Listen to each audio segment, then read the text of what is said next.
بسم الله الرحمن الرحيم الحمد لله رب العالمين وصلى الله على سيدنا محمد وعلى آله وصحبه والتابعين وبعد أيها الملأ الكريم السلام عليكم ورحمة الله وبركاته. La semaine dernière, nous avons commencé à parler de violence. Nous avons parlé de l'anthropologie de la violence. Aujourd'hui, nous allons parler des philosophies de la violence. Qu'est-ce que la philosophie de la violence? Quelles normes peut avoir la violence? Nous avons parlé du fait qu'elle puisse être justifiée ou expliquée jusqu'à quel niveau peut aller cette tendance dans ces mêmes philosophies de la violence. Et pour ce faire, nous avons le plaisir d'avoir avec nous ce soir, comme à l'accoutumée, messieurs Moussaoud Boujnoun du Haut Conseil islamique et professeur Issa Belmeki. Je commencerai par vous, professeur. Quand on dit philosophie de la violence, on emploie ce terme comme dirait l'autre, un tel a une bonne philosophie de la vie, ou quand on dit philosophie de la violence, nous sommes carrément dans des doctrines, dans des idéologies de la violence. Et si c'est le cas, pourquoi ne pas parler, d'idéologie violente, plutôt que de philosophie de la violence? Parce que les idéologies sont générées par des philosophies. C'est un aboutissement. C'est des théories. Voilà. Non, c'est un aboutissement d'un processus mental. D'accord. Donc les philosophies de la violence, je crois que c'est plus approprié, mais ces philosophies ont généré des idéologies en rapport avec la violence, le phénomène de la violence. Ces philosophies, au pluriel de la violence, on peut les classer selon des catégories. Les philosophies à caractère, par exemple, psychologique, comme les théories de Freud, sur la violence, l'analyse de la violence par Freud, par les écoles psychanalytiques. On analyse la psyché humaine pour expliquer la violence. Par exemple, Freud... Là, on va beaucoup plus avoir tendance à la justifier qu'à l'expliquer.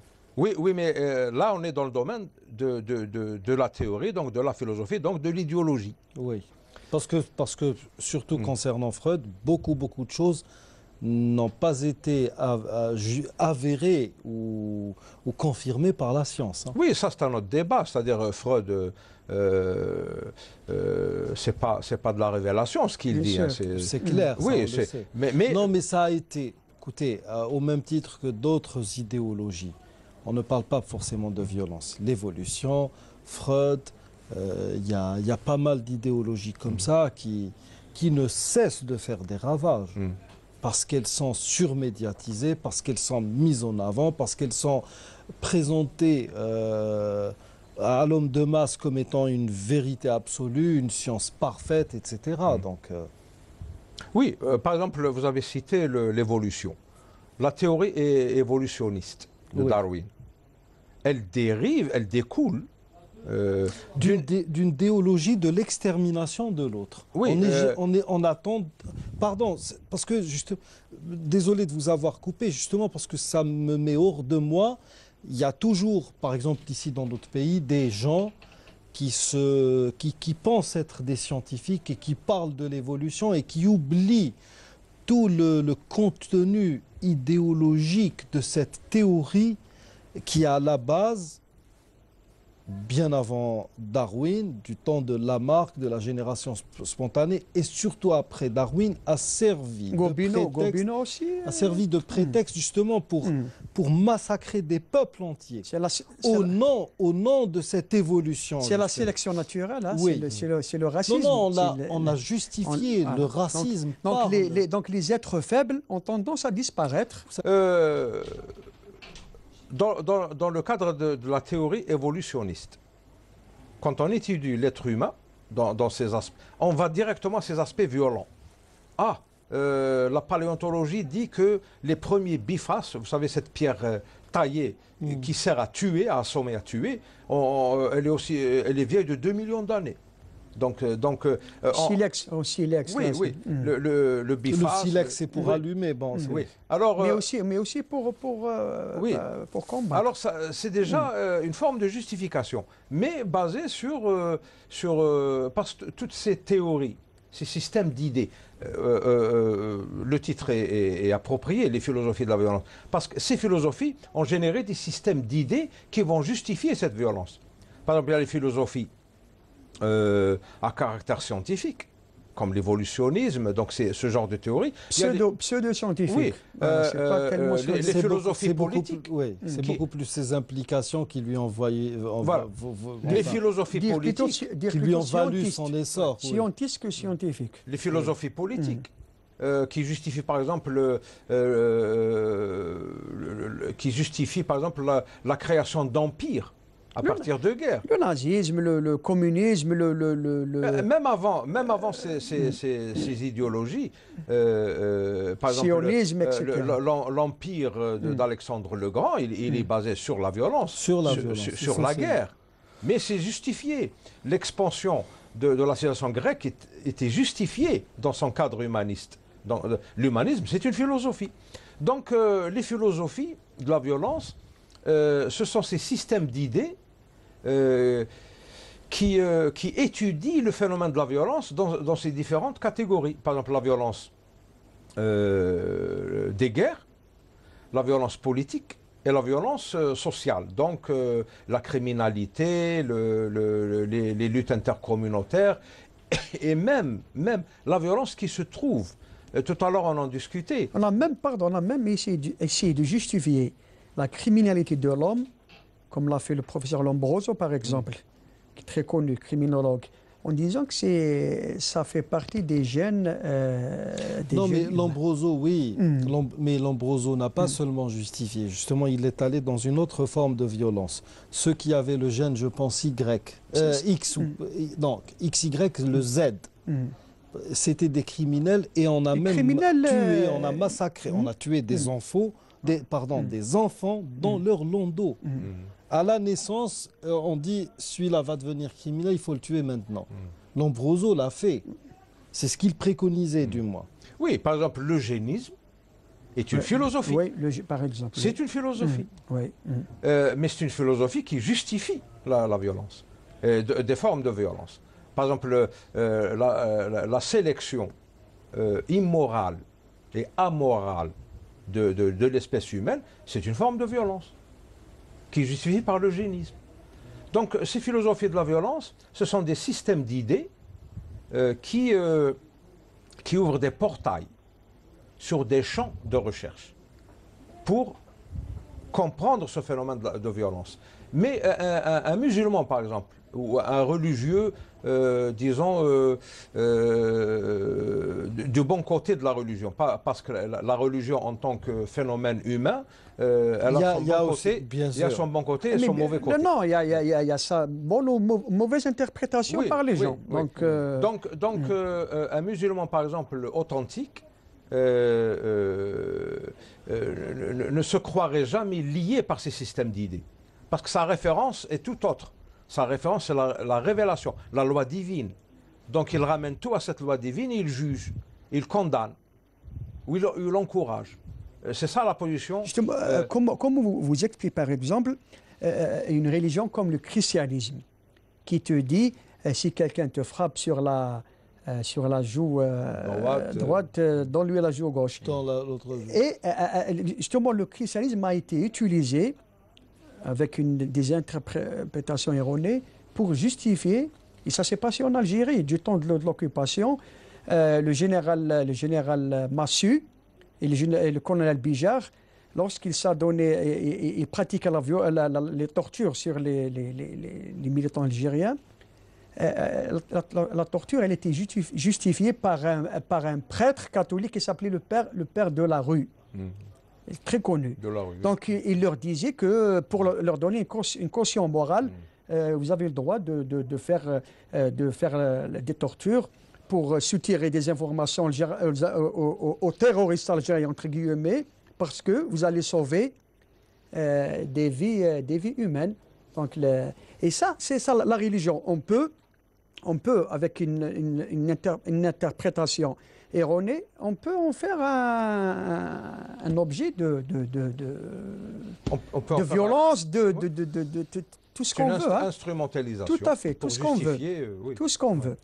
Oui, mais le problème, c'est que étymologiquement, le mot philosophie devrait plutôt diriger l'esprit humain dans une direction tout autre. La sagesse. C'est l'amour de la sagesse, c'est la recherche de la sagesse. Avant, c'était la sagesse. Mais malheureusement, c'est toujours cette histoire de glissement sémantique. On dit par exemple la philosophie de ceci, la philosophie de cela. C'est-à-dire, on oublie le sens étymologique du terme philosophie. Et c'est pour ça que j'ai dit que les philosophies, c'est des systèmes d'idées générés par des positions, par des théories. Parce que la différence entre les positions humanistes, donc philosophiques, et les positions de l'islam, c'est que l'islam ne fait pas de théorie. C'est des paradigmes. Il base tout son mode de vie sur des paradigmes. Mais ces paradigmes sont révélés. Oui, ils sont révélés. Mais justement, là aussi, quand on parle de paradigme, le paradigme peut être changeant, au même titre qu'une philosophie. Oui, mais le paradigme, le changement d'un paradigme, c'est une mutation vers un paradigme meilleur. Parce que le paradigme initial est le fondement sain des paradigmes qui viennent ensuite. C'est un ordre d'idées, c'est un ordre de comportement. Mais les philosophies, par exemple, dans le monde occidental, la démocratie est basée sur des théories, des mécanismes et un certain ordre. Au niveau des théories, il y a par exemple la théorie de la liberté, la théorie de l'égalité, la solidarité. C'est ça les théories sur lesquelles le concept de démocratie est construit. Mais en islam, il y a des paradigmes de liberté. Le paradigme de la liberté, le paradigme de l'égalité, le paradigme de ceci. C'est des dogmes pratiquement. Oui, parce que c'est des cadres mentaux révélés directement par Dieu. Donc c'est des immuables. Voilà, que personne ne peut. Dans leur absolu, ils sont immuables. Et c'est ça la différence fondamentale entre la gestion religieuse et surtout musulmane de la violence et la gestion philosophique de la violence. Parce que les philosophies de la violence, c'est quoi? C'est la gestion philosophique de la violence. Et il y a une autre forme de violence insidieuse, mais très, très, très présente. C'est la violence verbale. Et là, je cite ce qui s'est passé dernièrement pour l'affaire de Charlie Hebdo. Voilà, ça, c'est une violence. Au nom de la liberté d'expression, on te porte atteinte jusque dans tes sentiments les plus sacrés. Oui. Et lorsque tu réagis, on t'accuse d'être un terroriste et d'être violent. Voilà, alors que la violence, elle est déjà... c'est cette violence qui a provoqué cette réaction, cette action déjà de violence verbale lorsque tu accuses, lorsque tu insultes quelqu'un, lorsque tu bafoues, tu violes ses convictions les plus intimes, sa conscience. Et puis, lorsqu'il réagit, tu l'accuses d'être violent. C'est au moins cette violence verbale, elle est pire que la violence physique. Verbale, on la classe dans ce qu'on appelle la violence, soit morale, soit psychologique, psychique. Ça rentre dans ces deux créneaux. Parce que y a des gens qui justifient ce qu'a fait Charlie Hebdo par la liberté d'expression. Là, on joue sur la théorie de la liberté d'expression. C'est beau tout ça. Mais la liberté d'expression, quand ça devient la liberté d'insulter, c'est une insulte de la liberté. C'est une forme de violence. Oui, bien sûr. Parce que la liberté d'expression, quand ça devient la liberté d'insulter les autres, cette position est une insulte à la liberté elle-même. Parce normalement. Oui. S'agissant par exemple de la Shoah. Bon, d'accord. On est d'accord avec les Occidentaux lorsqu'ils disent que celui qui remet en cause la Shoah, il est en train de porter atteinte à la mémoire de gens qui ont été assassinés, qui ont été... Voilà. Il y avait dans la Shoah, par exemple en Pologne, il n'y avait pas que des Juifs. Hein. Oui, bien sûr. Il y avait les Tziganes, les autres. Mais lorsqu'on te dit que pour nous musulmans, lorsque vous portez atteinte à notre prophète ou à notre foi, c'est comme vous nous avez agressés physiquement ou plus que ça. Et ils vous disent que non, ça c'est la liberté d'expression et personne ne peut, oui, limiter ça. Ça c'est l'hypocrisie inhérente à la position, je mets ça entre guillemets, athée de la chose. Par exemple, la ministre de la Justice française, à ce propos, qu'est-ce qu'elle a dit? Elle a dit, en France, on est libre d'insulter. Dans le pays, elle a dit... Des droits de l'homme. Elle a dit, non, enfin, pour résumer. Elle a dit, pire que ça, justement parce que j'ai un livre où je suis revenu justement vers la fin sur cette position. C'est en réponse au pape, elle dit, dans la France de Voltaire et de l'irrévérence. Oui. Et malheureusement, elle est garde des sceaux. Le qadi, normalement, nous, chez nous, le qadi, c'est ce qu'il y a toujours eu de plus sage. Et même dans les peuples qui se respectent, aux États-Unis par exemple, le juge, c'est toujours honorable un tel et un tel. L'honorabilité parfaite est toujours de mise, comme c'est le cas chez les musulmans. La garde des Sceaux a dit dans le pays de Voltaire et de l'irrévérence. C'est-à-dire, on va vers un athéisme dévergondé, qui n'est pas du tout réfléchi, n'émane pas d'un travail de réflexion. Et quand elle parle de Voltaire, la pauvre oublie que Voltaire était religieux, qu'il a fait un travail sur lui-même concernant ce même islam qu'elle-même insulte. Parce que Voltaire, quand il a fait sa fameuse tragédie de Mahomet, elle a été interdite au bout de 3 représentations, si je ne m'abuse. Ça n'a repris que 3 ou 4 ans plus tard. Pourquoi? Parce que l'Église s'est rendue compte qu'il était en train de taper sur l'Église par le biais de Mohammed. Et en lisant par la suite, ses propres... C'est lui-même qui le reconnaît dans une correspondance avec un Hollandais, où il dit, finalement, c'était un tel et un tel, pas l'Église tout entière, un petit tortionnaire, je ne sais pas, je crois que c'était un jacobin ou quelque chose comme ça. Oui, les jésuites, c'était des groupes religieux, justement. Mais là, le problème, justement, avec cette violence, c'est que nous sommes sortis... Je pense que quand on parle de philosophie de la violence, la chose a été dépassée actuellement, ou du moins à partir de la Deuxième Guerre mondiale, avec Goebbels. Goebbels a fait toute une propagande pour justifier la violence. Ne sommes-nous pas dans le même système propagandiste qui vise à faire de la violence une norme et normaliser la violence. La non-violence quelque chose d'attaquable, de répréhensible? Ça dépend si on veut justifier ou pas. Par exemple, la satire, la diffamation, c'est des violences psychologiques. Bien sûr. Quand vous vous moquez de quelqu'un, vous êtes en train de l'agresser psychologiquement. Quand vous faites de la diffamation, vous êtes en train de l'attaquer psychologiquement et même moralement. Mais quand une ministre garde des Sceaux, une ministre de la Justice garde des Sceaux, justifie ce truc, elle justifie ça par la liberté d'expression. Ça veut dire qu'elle donne un fondement juridique. C'est-à-dire, sciemment, elle confond le sens de l'humour avec la satire, la diffamation, etc. Et c'est ça l'infaillibilité des systèmes de philosophie humaniste quand on fait abstraction de Dieu, de l'éthique et de la morale. Et on encadre des sociétés entières dans ces systèmes d'idées et ça continue, ça devient pérenne.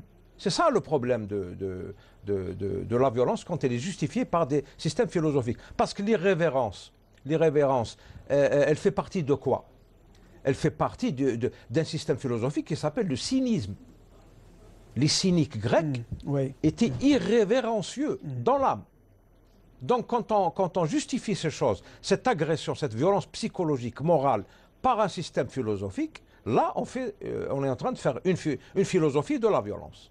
C'est ça la justification de votre titre. Justifier. Pardon, le cynisme, c'est un système, c'est une école philosophique grecque. En parlant justement de cette confusion qui peut être faite, qui donne lieu à une violence verbale, une violence psychique ou psychologique, que pensez-vous? Je voudrais revenir un peu sur l'Algérie. Depuis un certain temps, les blagues les plus à la mode sont des blagues sur les gens de Mascara.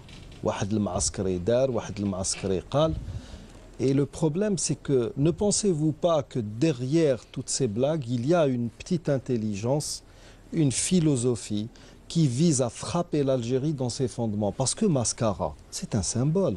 Et c'est les Abdelkader. Il n'y a pas que ça. Oui. Il y a tout un passé de lutte. Oui, pour la liberté. Déjà, c'était le premier noyau de l'État algérien qui a été l'État moderne, de la réactivation de l'État. La mère Abdelkader. La mère Abdelkader. Vous savez.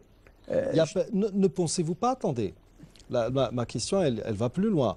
Ne pensez-vous pas qu'il y a justement on nous cesse de nous taxer de violents, de réactionnaires, à telle enseigne que nous ne faisons plus que dans la justification.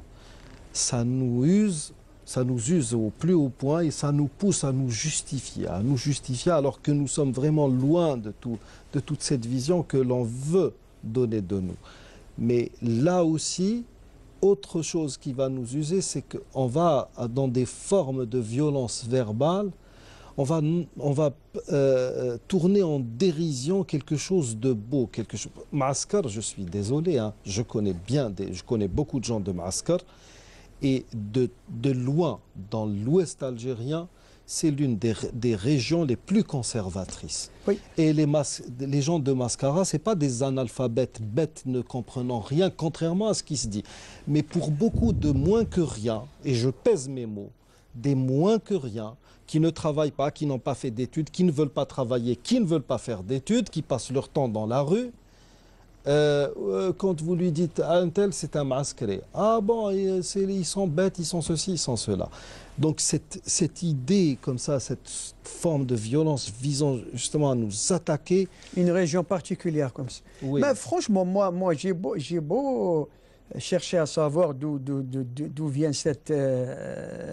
justement cette manie, cette tendance à focaliser sur une région. Voilà, une région, une population. Bien défini. Et ça a marché, ça oui, marche. Que ça a marché. Beaucoup de gens. Vous savez, c'est Kamal. Pour peu que vous dites, les gens se mettent à rire. Vous savez, c'est Kamal, chez les gens honorables, comme vous l'avez dit tout à l'heure, les gens qui ont une certaine dignité, parfois, les accusations gratuites et la dérision et autres peuvent amener jusqu'à la mort. Ça peut vous tuer. Il y a une semaine, il y a 2 semaines, un sénateur français s'est donné la mort parce qu'il a été accusé à tort d'avoir encouragé des mariages mixtes appelés les mariages chinois.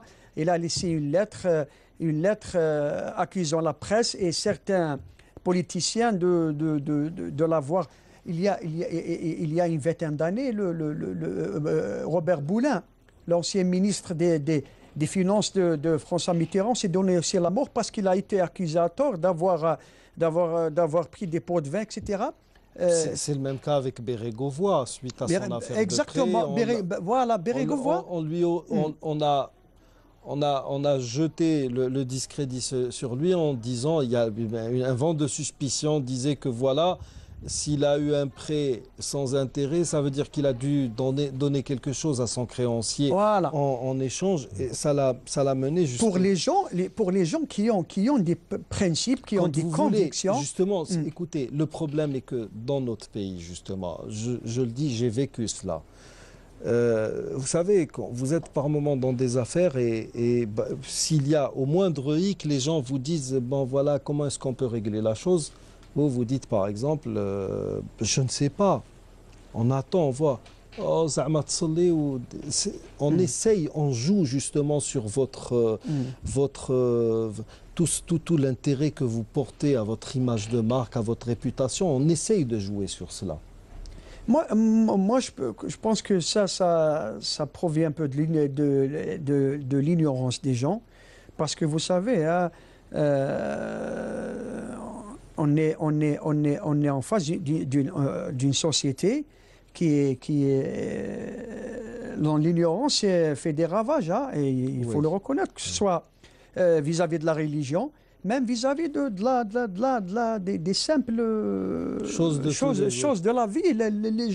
Les gens disent n'importe quoi, font n'importe quoi, sans réfléchir à la chose. Irresponsable.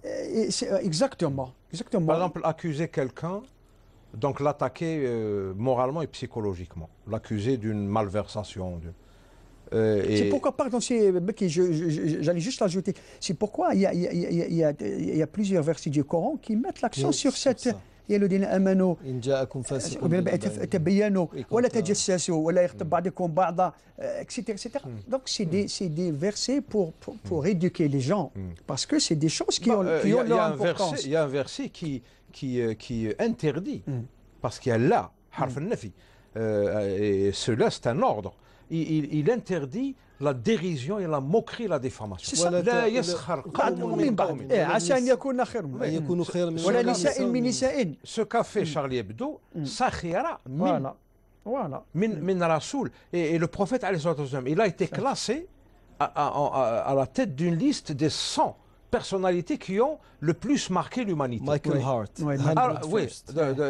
Alors, cette personnalité qui est au top, à la tête de liste, elle devient on s'arroge le droit de la tourner en dérision. Un vulgaire terroriste. Voilà, de la diffamer. Amateur de chair, alors, cette violence, parce qu'il y a la violence physique du monde chrétien, enfin occidental, elle a été justifiée largement, historiquement, concrétisée, plutôt pas justifiée, concrétisée durant la période coloniale. C'était physique. Maintenant, c'est moral, c'est psychique, c'est psychologique. On vous tourne en dérision, on vous diffame, on dit du n'importe quoi sous prétexte de liberté d'expression. Et c'est ça la philosophie. Enfin, la philosophie en dehors du sens étymologique du terme. C'est ça la philosophie. D'ailleurs, le génie algérien, quand il dit tfelsif, c'est réducteur. Oui. C'est vraiment réducteur. C'est péjoratif. C'est péjoratif, c'est réducteur. Donc, la violence physique, morale ou psychologique, c'est la violence. Et il y a derrière soit des philosophies qui la génèrent, et c'est ça les philosophies de la violence. Le génisme est une philosophie. Le cynisme est une philosophie. Vous insultez quelqu'un, s'il est hypersensible, il se suicide. Donc vous le poussez à commettre une violence suicidaire, donc à se suicider. Tout à fait. C'est ça le cercle vicieux de la violence. Le cercle vicieux de la violence, il repose. Il y a des gens qui sont très fragiles sur le plan. Je ne sais pas, moi quelqu'un qui a un défaut naturel, un défaut de physique. À force d'être... Et ça s'est passé dernièrement, j'ai lu sur Internet une jeune fille, je ne sais pas, elle était grosse, elle avait en tous les cas... À chaque fois, elle était moquée par ses... elle s'est suicidée carrément, voilà. L'économie, c'est des écoles, c'est des philosophies. C'est des philosophies. Vous avez la philosophie libérale, la philosophie marxiste, donc socialiste, communiste. Alors, Karl Marx face à Adam Smith, tout simplement. Mais il y a une autre philosophie qui est morale, qui moralise la chose. C'est justement l'économie dans l'islam. C'est une mésoéconomie concertée qui entre, parce que l'islam c'est la religion du milieu, du juste milieu. C'est une économie concertée, parce qu'elle fait intervenir tout le monde. Il n'y a pas de prédation dans cette économie concertée, parce qu'on ne permet pas à un prédateur économique de commettre un assassinat. Et des spéculateurs. Oui, parce qu'il y a l'assassinat économique. Bien sûr. Doit parler l'ex-agent de la CIA, l'assassin économique. Oui. Economic hitman. Il revient justement, en raison de cela, il revient sur le... C'est lui qui revient normalement sur le meurtre de Hariri. Oui. Alors c'est... Et lorsqu'on impose un embargo à tout un peuple, un embargo sur les médicaments, sur la nourriture, et forcément, oui, mais attendez, vous allez tuer. Justement, là aussi, on va faire un peu dans la justification. Quand vous dites un embargo, est-ce que vraiment ça peut s'inscrire dans une forme de violence? Parce que par moments, c'est justifié. Il y a, à l'époque du prophète, alayhi salatu wassalam, les Qurayshites avaient, juste après Sulh al-Hudaybiyah, les Quraysh, il y a un certain Toumam ibn Athal qui était du Yémen et qui venait de se convertir à l'islam. C'est lui qui a été attaché dans la mosquée, et puis oui, il a été relâché, voilà, etc. il est allé il est parti, il est allé se laver, puis il est revenu, il a embrassé l'islam en disant au prophète, je ne l'ai pas fait par crainte, oui. Voilà, par conviction. Par conviction, et il a juré d'imposer un embargo. Plus un grain de blé n'irait à Quraysh. Oui. Et voilà, le prophète l'a approuvé, parce que les Qurayshites le méritaient. Abu Sufyan est venu voir le messager de Dieu à Médine, où lui a envoyé un émissaire l'implorant parce qu'ils avaient comme ancêtre en commun. Oui, comme lien de parenté. Comme lien de parenté. Bon, Abdou Manaf est le 4e grand-père entre Abu Sufyan, entre lui et Abdou Manaf, comme les Banu Hashim et les Banu Umayya. Et Banu Umayya. Et le problème, bon, le prophète sallallahu alayhi wa sallam, c'est très beau comme langage en arabe, et le prophète a accepté, en dépit du fait qu'ils étaient ennemis et qu'ils étaient sur le point, il y avait une guerre ouverte entre les deux clans. Et donc, l'embargo, ne peut-il pas être justifié? Parce que même cette violence, quand on parle de la philosophie de la violence, est-ce qu'elle n'est pas justifiée par moment? Actuellement en Algérie, dans les mois qui ont précédé, il y a eu toute une campagne contre la violence. On a insisté sur la violence à l'encontre des femmes, qui devient institution pratiquement, sauf que là, nous sommes bien en deçà par rapport à beaucoup de pays, qu'il s'agisse de l'Europe, de l'Asie ou du continent américain. Mais il n'en demeure pas moins que nous vivons un climat de violence sans précédent en Algérie. À tel point que, je ne sais pas moi, surtout la violence verbale, elle vient autant des garçons que des jeunes filles. Vous savez, on voit dans nos rues maintenant des jeunes filles qui profèrent des grossièretés comme ça à tue-tête, mais sans le moindre problème. Hors norme. Mais hors norme, oui. Ouais. Alors là, la violence ne serait-elle pas de mise pour remettre ces gens-là sur les rails? Ce dont vous venez de parler, c'est une violence rampante qui va en montant, en crescendo. À crescendo. Elle dénote quoi? Elle dénote un processus d'effondrement des normes sociales. Donc la violence peut être la conséquence de la disparition, de l'effondrement ou de l'occultation de normes sociales. Donc de normes qui organisaient, qui servaient de fondement à la société. L'embargo dont vous venez de parler, ce n'est pas de la violence, c'est un moyen de coercition. C'est un moyen de coercition. Donc c'est coercitif. Ce n'est pas une violence, l'embargo. Donc, il y a une justification derrière. Mais quand vous poussez des peuples entiers à la famine, gratuitement comme ça, par méchanceté, par intérêt personnel, ça c'est de la violence. Ce qui s'est passé en Irak, par exemple, presque un million d'enfants sont morts. Le pétrole à cause exactement. C'est une violence méchante, voilà, caractérisée, dirigée à l'encontre d'un peuple pour des intérêts d'un autre pays. Voilà, ça c'est une violence. Mais un embargo, c'est un moyen de coercition. Ce n'est justifié ni par une philosophie, ni par des théories, ni par une anthropologie, mais c'est une mesure qui est rendue nécessaire à cause... il y a une causalité derrière. Il y a une causalité.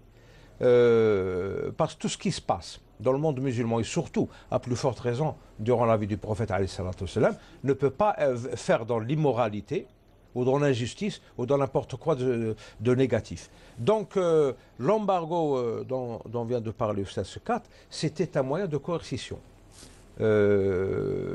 qui était rendu nécessaire par une causalité politique. Alors, pour revenir au thème principal, les philosophies de la violence, ce sont les systèmes d'idées Donc les théories qui justifient une violence gratuite, méchante et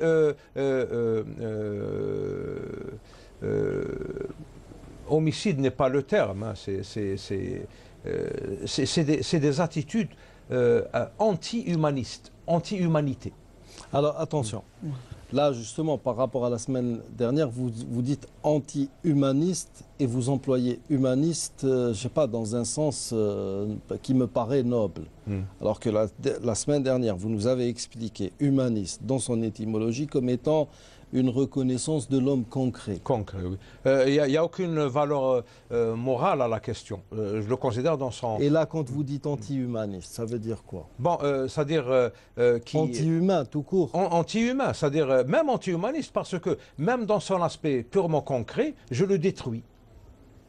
Par la famine, par les maladies provoquées. Vous savez, on crée des virus de nos jours. Vous voulez vous débarrasser d'un peuple, vous l'infectez par un virus. On appelle ça la guerre bactériologique. Oui, et vous avez même en prime tout un marché pharmaceutique qui est généré par ce crime crapuleux. Donc vous vous débarrassez d'un peuple et vous assurez une Pour revenir à la question que vous venez de poser, il y a des fois, c'est vrai qu'on voit, surtout dans notre société, certains phénomènes vraiment qui vont en s'aggravant.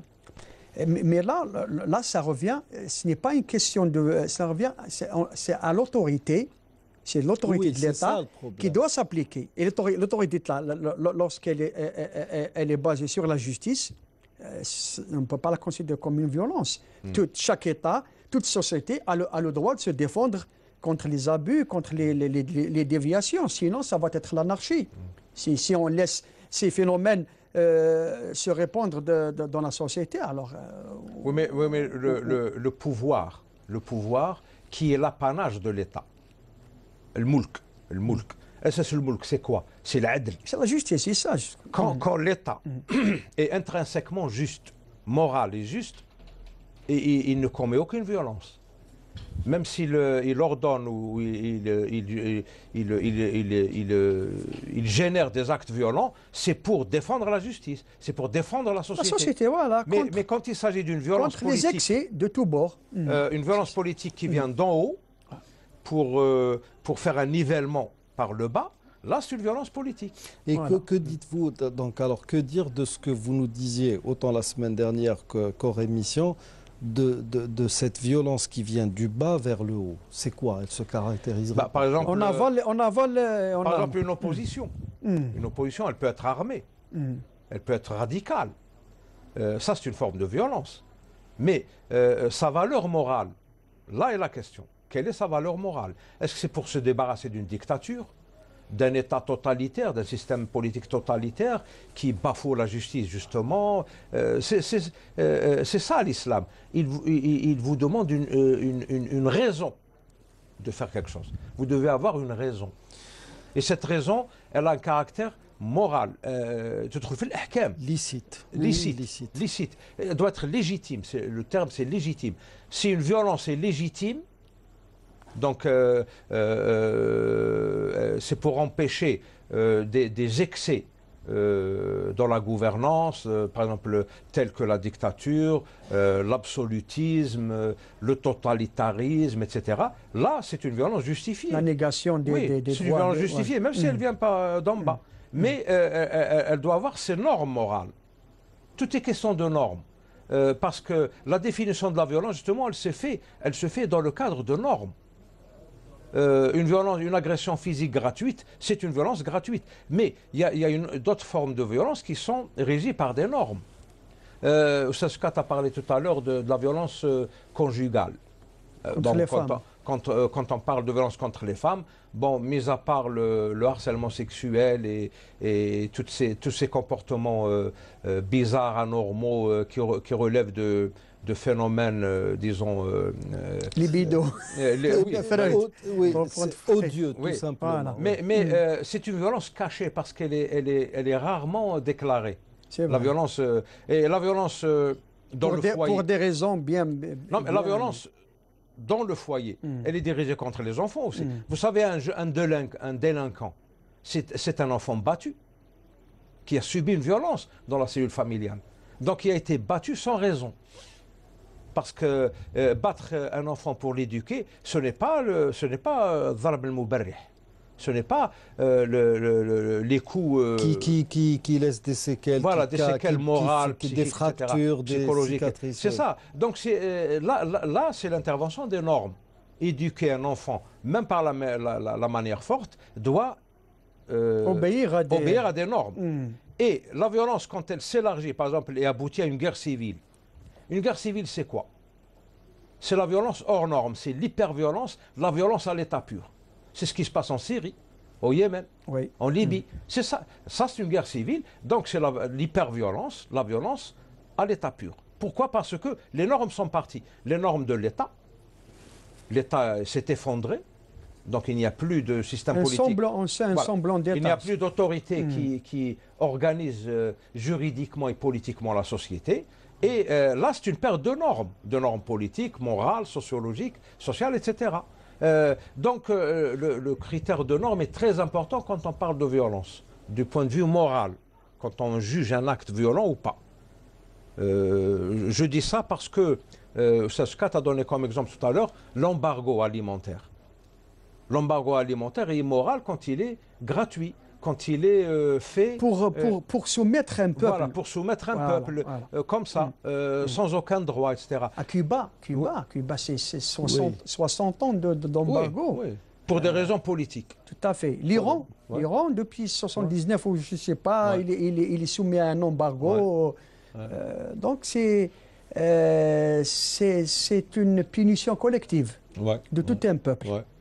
Voilà, c'est ça qui... Il y a maintenant, parler justement de la violence, c'est se projeter justement dans un désir d'éradiquer la violence. Le problème est que dans ce que nous faisons tous les trois comme activité à travers la semaine, moi, dans certaines de mes conférences, il m'est arrivé d'entendre des femmes dire que voilà, oui, il faut éradiquer la violence. Et entre autres violences, par exemple, il faut punir un père qui empêcherait sa fille de sortir à 21h pour aller regarder un film ou pour aller dîner dans un restaurant. Alors là, sommes-nous dans une forme de violence ou sommes-nous dans une aberration qui n'a plus de limite? C'est plutôt une aberration parce qu'il y a une interférence dans la gestion d'une famille familiale. Exactement. Garantissez-moi une société propre où les salles de cinéma, dans les salles de cinéma, on projette des films propres. Tout à fait. Dans un climat sain et pas malsain. Et je laisserai ma fille sortir à 21h. Et la rue. Le problème est que même en Occident, maintenant, nous parlons de la violence de l'Occident en général, mais quand on est en Occident, on respire justement la sécurité. Il n'y a pas cette violence que nous subissons au quotidien. Personnellement, je ne conduis pas parce que nos Algériens, le problème, c'est que je pense que le degré éthique d'un peuple se mesure à la manière dont les gens formant ce peuple conduisent leur voiture. C'est pas quel est le philosophe qui a dit, un philosophe qui a dit cette... Je ne sais pas, je le pense sincèrement parce que j'ai beaucoup de peine le matin quand je sors de chez moi. Je ne prends jamais mon véhicule parce que... Malheureusement, on le fait à notre corps défendant. Vous avez un refus de priorité et vous êtes hors de vous et les gens vous disent « Ah, Zaman, t'allais tahdar al-din ». Comme si vous n'avez pas le droit de vous énerver. Alors, il y a quelqu'un qui vous rentre dedans, vous vous énervez. Oh, Cheikh,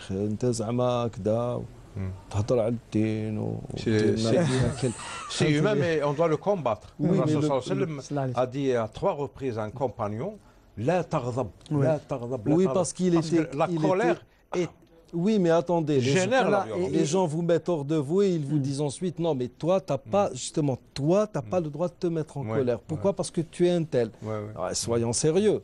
Je vais vous raconter une petite anecdote là, que j'ai vécue moi-même. Ça fait 2 ans, je suis parti à Istanbul pour un colloque. Je suis arrivé à l'heure de la prière de l'aube. Il était 4 heures du matin. Je suis allé faire la prière à la mosquée du célèbre compagnon, comment il s'appelle, celui qui est enterré à Istanbul. Oublié, oui. Donc, je suis allé faire la prière avec des frères turcs. Et en arrivant, je me suis retourné, j'ai vu la salle des femmes, elle était pleine à craquer. Elles sortent pour faire la prière de l'aube. Ayoub al-Ansari. C'est la mosquée Ayoub, ça s'appelle la mosquée Ayoub. Pleine à craquer de femmes, certaines qui lisaient le Coran, d'autres qui avec leur chapelet en train de faire des évocations, d'autres qui priaient. Et j'ai dit à celui qui m'accompagnait, j'ai dit, c'est comme ça tous les jours. Il m'a dit, oui, c'est comme ça tous les jours. Elles viennent seules faire la prière de l'aube et elles repartent chez elles. Tout comme Atika, la femme de Omar sortait pleine nuit pour faire la prière du soir. Alors, ces gens qui nous disent qu'un père qui ne laisse pas sa fille, alors oser comparer l'incomparable, écoutez, c'est un peu fort. Oui. Sécuriser nos rues, éduquer, éduquez-nous. Et puis on en reparlera. Voilà. Comme il y a des normes, il y a des mesures. Par exemple, laissons de côté l'aspect religieux. Cet exemple qui concerne la prière des femmes, donc la liberté qu'ont les femmes de sortir et de faire leur prière. Non, les femmes, vous savez, vous avez, pardon, professeur. Parce que leur sécurité était vous avez assurée. des gens, mettons-nous dans une situation tout à fait classique. Vous avez des parentes qui viennent de je ne sais quel endroit, 300-400 km sur Alger. Il y a une petite veillée à la maison et les femmes décident, par exemple, un soir d'été, alors que les rues sont vivantes, enfin il y a des commerces ouverts, elles décident par exemple d'aller manger des glaces. Quoi de plus naturel? C'est quelque chose de tout à fait acceptable. Qui d'entre nous est-il en mesure de les laisser sortir seuls dans la rue? Celui auquel on garantit la sécurité. Tout simplement. Mais il y a un autre aspect. Je parle pour moi-même. Mon épouse prend le véhicule pour aller chez ses parents. Je suis mal à l'aise. Je suis dans une logique de guerre. Jusqu'au moment où je reçois un coup de téléphone me disant « c'est bon, je suis arrivé ». Quand elle me dit « je suis arrivé », la première chose que je fais, j'enlève les chaussures. Ça veut dire que là, ça y est, il n'y a plus lieu de sortir pour aller se battre. Et c'est anormal. Oui, conduire un véhicule, ça nous ramène, cet exemple nous ramène parce que Saskat a qualifié ça de violence. Mais en fait, c'est une agressivité. Le chauffeur algérien, il est agressif. Pourquoi? Cette agressivité... Mais ça peut se transformer en violence. Elle fait partie d'une panoplie, d'attributs les hommes et les femmes. Hein. Oui, maintenant. Les hommes et les femmes. Il faut les voir, les femmes, avec les gros mots. Et il y a une violence rampante. Latente, oui. Rampante, qui est en train de prendre de l'ampleur en détruisant des normes. Oui. Et c'est ça le problème. Il nous reste moins d'une minute. Oui. Un père, par exemple, qui empêche sa fille de faire 10 km à pied pour aller à l'école en race campagne. Il a peur pour elle. Hein. Il a peur pour elle. On ne peut pas le condamner par des lois. Parce qu'il ne laisse pas sa fille aller. Assurez-lui un transport scolaire, une sécurité, et il laisserait sa fille aller à l'école. Donc, il ne faut pas non plus prendre la violence comme prétexte pour condamner des gens qui, en fait, sont victimes de violence ou d'un aspect insécure. C'est une question de sécurité. Très bien. Donc le sujet n'est pas complètement, enfin n'est pas tout à fait consommé, mais bon, nous arrivons au terme de l'émission. Nous vous remercions de l'avoir suivi.